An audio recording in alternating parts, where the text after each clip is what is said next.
pull my phone out to make sure it's up and running.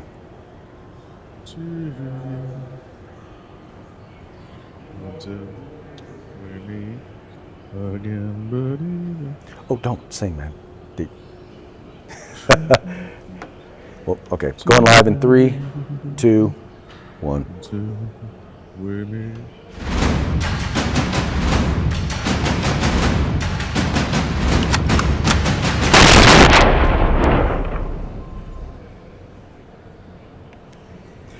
Hello, everyone, and welcome to the Hump Day edition of The Rundown. I am your host, Craig DeLuz, coming at you from the left coast, behind the Iron Curtain, otherwise known as the Sierras. And as you can see, well, I'm not in my usual location, but luckily I do not do this program by myself.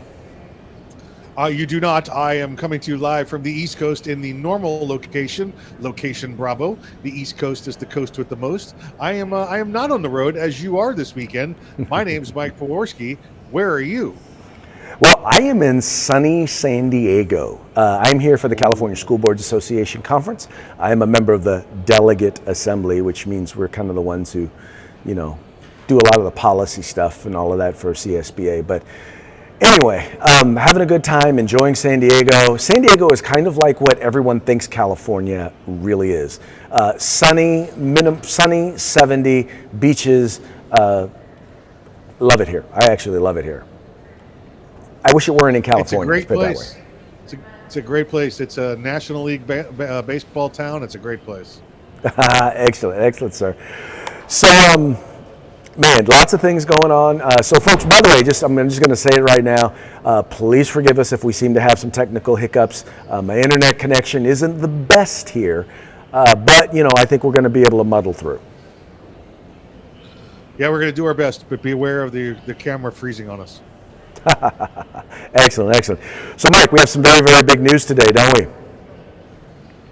Yes, we do. We do have some very, very big news. California. Wait. Are we going there? We already doing the stories? We're doing the stories? Going to the stories. Okay. Let's jump into it. I thought we were going maybe some other big news I didn't know about, that maybe I missed. I mean, listen, but we got until midnight Eastern time tonight before there's a baseball lockout, so potentially, you have to push back spring training and everything else. But that's big news. But that is big. That is, in fact, big news. No, it's not why we're here. Not a baseball show. No, we're actually going to talk about. It could be. Send your comments to therundown.us. We're actually here today to talk. One of the things we're going to talk about is going to be the California magazine ban. You might know that there was actually a decision by both a district court judge and a 3-judge panel in the Ninth Circuit Court of Appeals that actually struck down the standard capacity magazine, or as they like to call it, the high capacity magazine ban in the state of California. As we all knew was going to happen, we knew that because we had a victory at the 3-judge panel, we knew that it would go to an 11-judge panel, which is what en banc means in this particular case in the Ninth Circuit.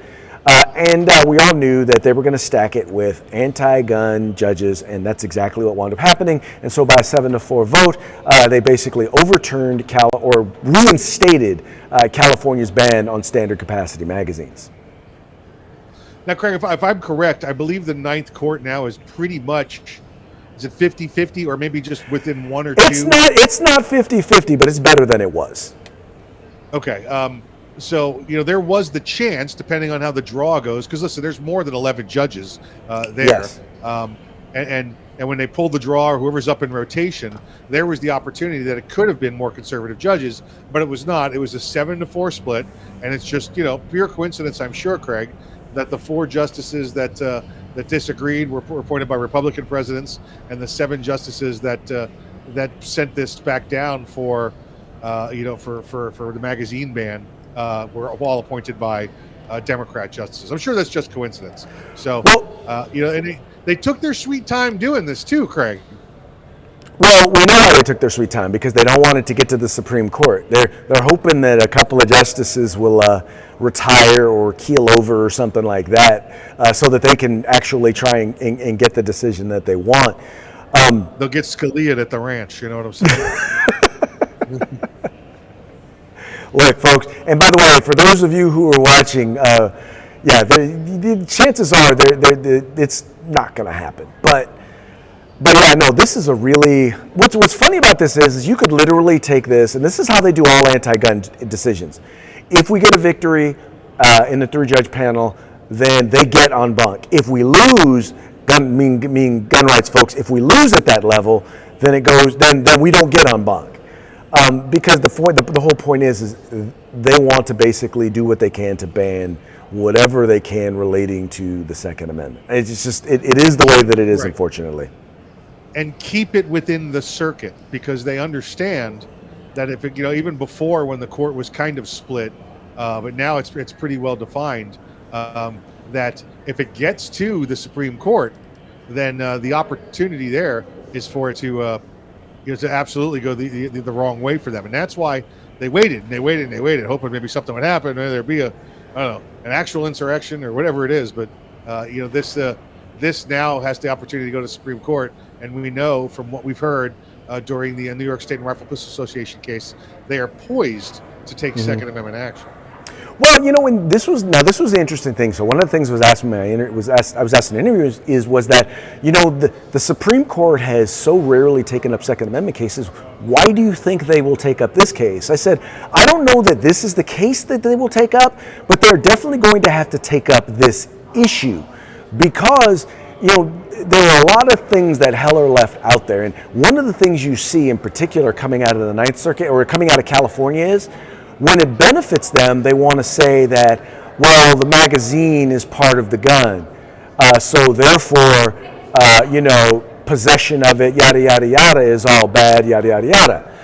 But then, in this case, they want to say, well, it's not. You're not really doing anything to a gun. You're just dealing with the magazine, which is just a part. So wait a minute, is it the gun or is it a part? You don't get to mix and match. But that's exactly what they've gotten away with in the Ninth Circuit.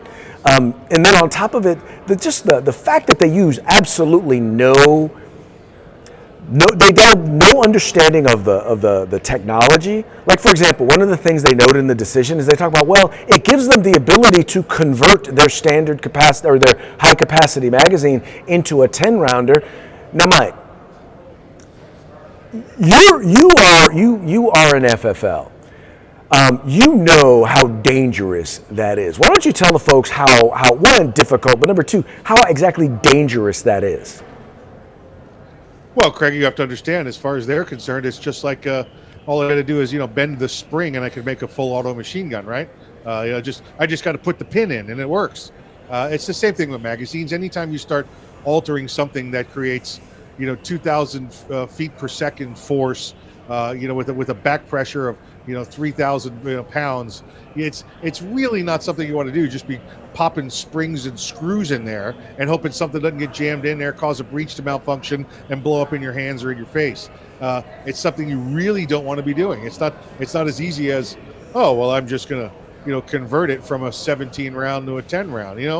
It's ludicrous to ask. It's above and beyond the normal capabilities of the normal firearm owner, and to ask them to do such is dangerous. And to have someone else do it is going to cost you more than just buying another magazine. So this is in fact a taking in. The worst part is this. So what happens if you convert it and let's say you can fit 11 rounds in there? Then what? Now are you in violation of the law? Yeah, you can. And listen, if you have a 10 round magazine, I'll tell you what, you could fit 11 rounds in it. Okay, because all you got to do is be able to compress that spring a little bit more. It's pretty easy. And Craig, I don't know why when they just do this law. Well, I do know why, because they want to make arrests and suppress firearm rights. If they say you can only put 10 rounds in your magazine, why don't you just let people put 10 rounds in the magazine? And if there's 11, they're guilty. If they're 10, they're not guilty. Why do we have to manipulate? Why do we have to make things more dangerous? Well, easily because they don't care if a gun owner gets hurt, and they want you to spend more money. That way you don't buy more guns because you can't afford to make the modifications. It's very clear. We know the end goal, and they've told us the end goal for the last 4 or 5 years now, right, Craig? It used to be, well, we just want to ban assault weapons. Well, now we know it's 100%. They want to get rid of all guns, and it doesn't matter if it's accessories like an 11-round magazine, if it's a bump stock, or if it's a my AR-14. It doesn't matter. Exactly. No, they don't care. They really don't. And that you're 100% correct. That is the goal. And no, but like I said, folks, don't fret. Now, here's the thing we have to be concerned about is whether or not, because right now there's a stay in place because people went out and they bought those magazines. So there's a stay in place that says that if you have them, you get to keep them, right? Yeah. The question is, number one, we already know that it's going to be appealed, so it's going to be appealed to the Supreme Court. The question is, does the Ninth Circuit do they keep the stay in place? And I'm really, because here's the worst part: if they don't keep the stay in place, then there are hundreds of millions. Well, I won't say hundreds. There are millions of those magazines that are owned by Californians, and all of that is going to now be taken away, or at least they're going to disappear. A lot of people are going fishing over a relatively short period of time, and there will be some boating accidents. Exactly right. So this is the deal. Now, once the appeal goes through, once the losing party here puts through the appeal, I don't remember which justice covers the Ninth Circuit, if it's one of the liberal justices or one of the conservative justices on the Supreme Court, and that would immediately tell you ahead of time whether or not they're going to let the stay in place while it's being appealed or not. I'm betting more than likely it's one of the more liberal judges that has the Ninth Circuit, so the stay will probably stay in place until they decide whether or not they're going to give the certiorari and hear it before the court. Right. Well, anyway, folks, so the point is, don't fret, but do keep an ear out to find out what will happen in the stay. Rob Bonta has already said that if they don't keep the stay in place, they're coming after them. They're coming after the magazines. He's already said it. Yeah. So just so you know, Rob Bonta's he's the Attorney General in California. So, yeah, just so you guys know, that gonna happen. No joke. Okay, moving right along. Now, this is an interesting one. So, we've already talked about the story where Fredo Cuomo, it was Chris Cuomo. Fredo Cuomo was actually helping his brother, Andrew Cuomo, basically circumvent and deal with the media and the politics relating to a number of different things, including the many sexual scandals that he was dealing with. Well, come to find out that he wasn't supposed to be doing that. We all know he wasn't supposed to be doing that. And so CNN has suspended him, Mike. Can you believe that? Can you believe that they actually have suspended Fredo Cuomo? I think the last thing we saw of Fredo was before he was sent away by the rest of the family, wasn't he? Yes. And I guess they'll be sending him to Tahoe. Yep. Go to Tahoe. You're gonna look into our operation there. Yeah. It's here's the big surprise, right? Yeah, he lied, huh? Yeah, he withheld truth. Because he's never lied before. Yeah, I didn't lie. I just didn't tell him everything. Oh, okay. Yeah, lie. It's called the lie of omission, jackwagon. He told CNN that he did assist his brother in counseling him while he was undergoing accusations of sexual harassment, which ended up being true, which he ended up being charged with from the Albany District Attorney's office there as well. So he's remember the governor had his half-butted apology, so he won't admit anything. But so Fredo here, Chris Cuomo, gives counsel to his brother. CNN says, "Did you have anything to do with it?" He goes, "Well, of course, I had something to do with it. Family has to come before job." Sounded like the right thing to say. CNN said, "Okay, we're going to let you stay." Well, after looking through all the emails and everything else, they find out that he's a key player in a lot of this correspondence moving back and forth, and so they can him. Well, they suspend him indefinitely, is what they did. Yeah, no, and eventually, I think what you'll do is you'll see him back. I mean, because think about it this way. Think about it this way, Mike. The guy who replaced him, or the guy who announced his ouster, Mr. Toobin, he was actually, caught on in the middle of a work Zoom call. What's the word I'm looking for? Wanking it. There you go. Punching the dolphin. Pleasuring himself, shall we say. And beating the bishop. Clearly. And so now the question is, if he can come back and be put front and center, you got to think that helping out your brother is not going to keep you on the sidelines too long. Maybe he just should have said he was helping out his brother by masturbating on a Zoom meeting. Then he would be back already. I was trying to give him some motivation. You know, I don't know. Listen, it's all crooked, right? And it's almost like they have a calendar on the wall. All right, we got to make it look like we did something for you. So we're going to put 45 days on the board, and then we're going to bring you back. You know, you hit the nail on the head, my friend. Well, and that's the thing. Once again, you know, but the real issue here is we know that the media is not objective. Now, I for one would find it very difficult to be objective if we're talking about this is my brother, right? I admit I would find it hard to be objective. The problem in this particular case with him is he should have just said, look, I'm not doing reporting on this because that's my brother. I just can't do it. And he should have been upfront with his employer that, hey, look, I'm going to have to give this guy some advice. Maybe he should have took a leave, right, to go and do that and help him out and then come back. Whatever. But, you know, I get helping family, but I also understand that, you know, as the media, you have a responsibility. And not that he ever really took that responsibility seriously, but, you know... It is what it is. So what you mean to say is, if you're the member of a family, and somebody else in the family commits a criminal act, that you should probably step away rather than be involved in the cover-up or denial of the cover-up of the criminal act. Yes. I wonder what that has to do with our next story.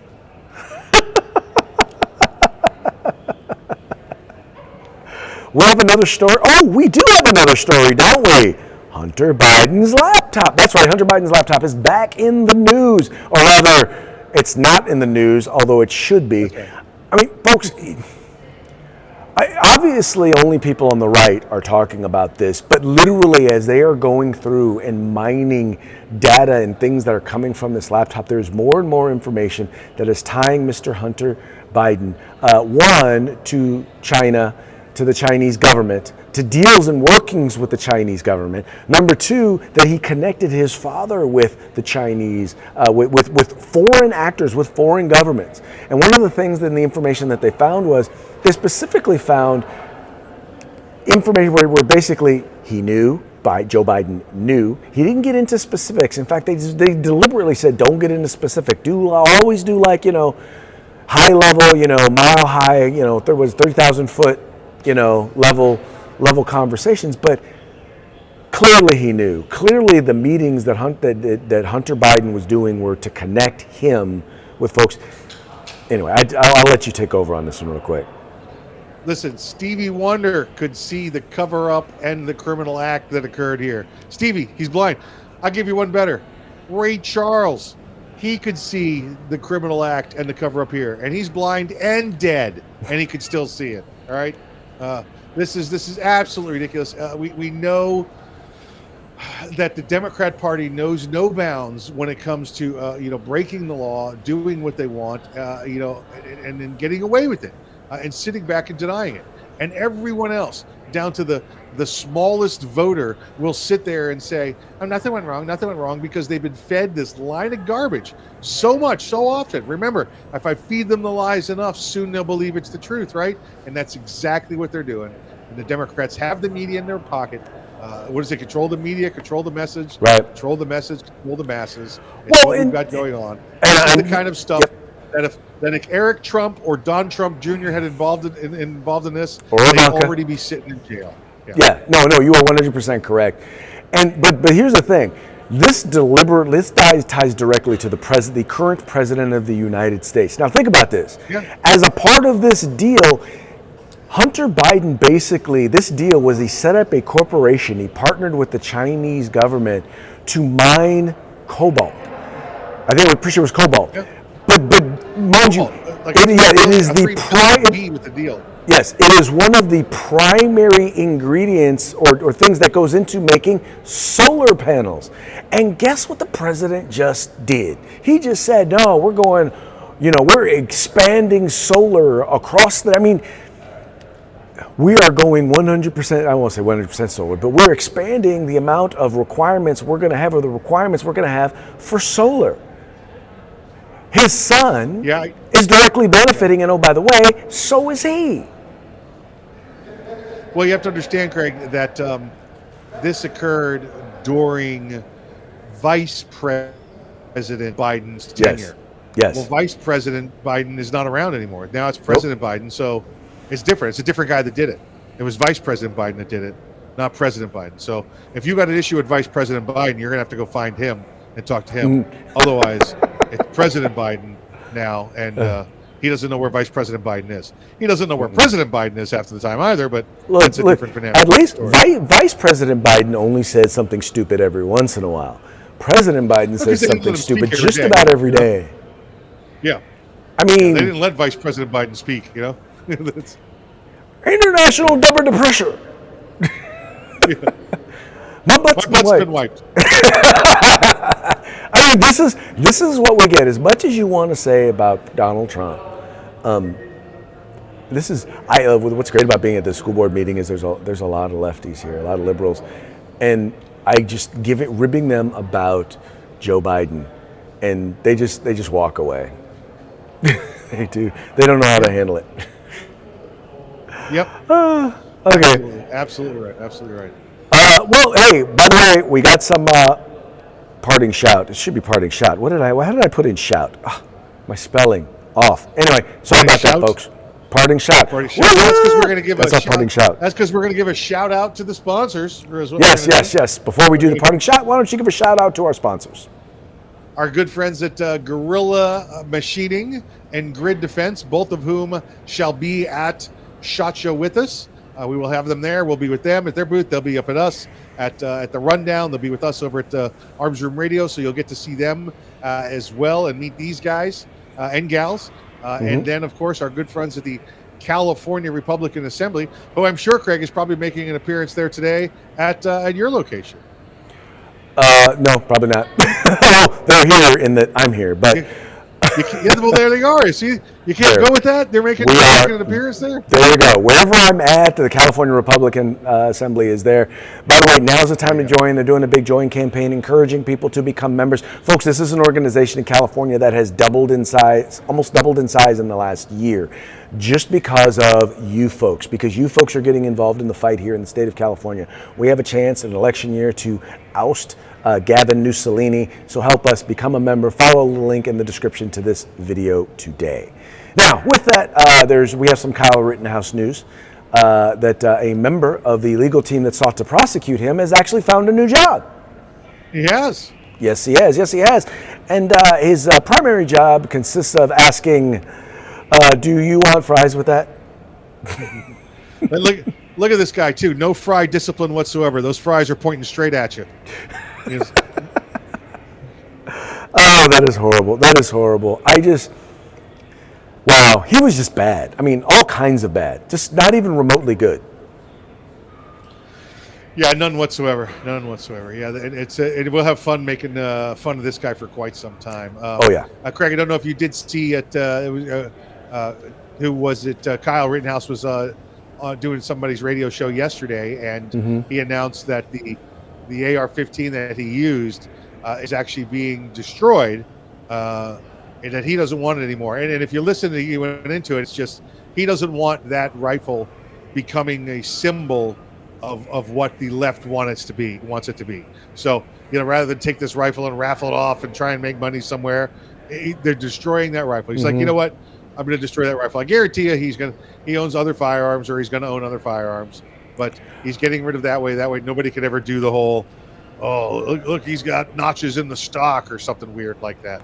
So okay, while I will accept that explanation, I'm willing also to bet that I wouldn't be surprised to hear that maybe that's how the weapons charge against his buddy winds up disappearing. The straw purchase issue that's probably why or how it wound up disappearing. Was an agreement to destroy the rifle, which happens, by the way, a lot where a lot of times where they maybe don't wind up prosecuting as a part of the agreement to let it go, you have to agree to allow the weapon to be destroyed. Because I think technically the other guy's the owner of it. I don't even think he's the owner of it if the other guy purchased it. Right. Yeah, that's a good observation. Good observation. So yeah. If nobody takes possession of it back, then nobody could be charged with having possession of it. So there you go. Exactly. Well, folks, hey, that's going to be it for today's program. We very much appreciate you guys tuning in. I'm going to be coming at you from San Diego all this week. So you'll probably see different locations, different stuff behind me. Like I said, hopefully the technology will all work all well, but we're going to be having some good times. I'm trying to get someone from San Diego Gun Owners, our good friend Mike, to come on over. Plus, we have a number of other good two-way folks here in Southern California. I'm going to try and get to be with us one of these days. Sounds great, Craig. Looking forward to seeing all the guests you're going to bring in and everything else you're doing. I'm going to try. All right, folks, with that, thank you so much. Thank you so much for liking, sharing, and subscribing and telling your friends to do the same. We'll talk to you tomorrow on Thirsty Thursday.